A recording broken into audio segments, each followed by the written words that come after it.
Artful Truths. The Philosophy of Memoir. By Helena de Bres.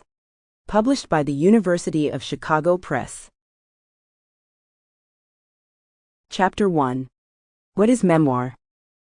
At the beginning of his class, A Guide Through the American Status System, Paul Fussell reports that when he told people he was writing a book about social class in America, it was as if he'd said, "I am working on a book urging the beating to death of baby whales using the dead bodies of baby seals."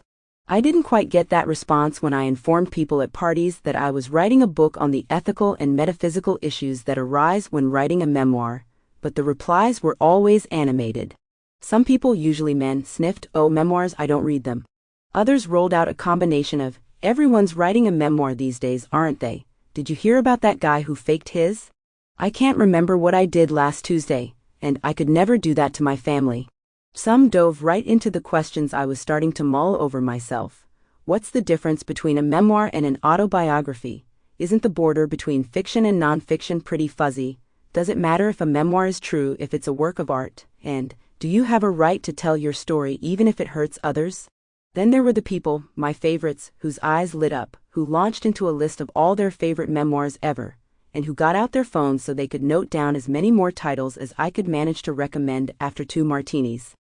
At first I was surprised by the intensity of these reactions, because I hadn't thought that the average person, neither memoir writer nor professional theorist of literature, would be so personally invested in what is, in the end, simply a literary genre, and one we've had around for hundreds of years. Having written the book, though, I now get it. Memoir nestles right up against deep, perplexing, and consequential questions about the nature of the self, the mind, memory, truth, art, ethics, friendship, and the meaning of a human life, just to list a few. These questions aren't of merely theoretical interest. Many among my early audience arguably had more of a grip on the far-reaching personal significance of what I was studying than I did at the time. Those in the more dismissive camp who suggested to me that memoir was a fad were at least onto something. Literary writing about the self, in the form of memoir and personal essays, has surged in popularity over the past 30 years. The trend began in the late 80s with a set of best-selling coming-of-age memoirs, including The Liar's Club by Mary Karr and This Boy's Life by Tobias Wolff.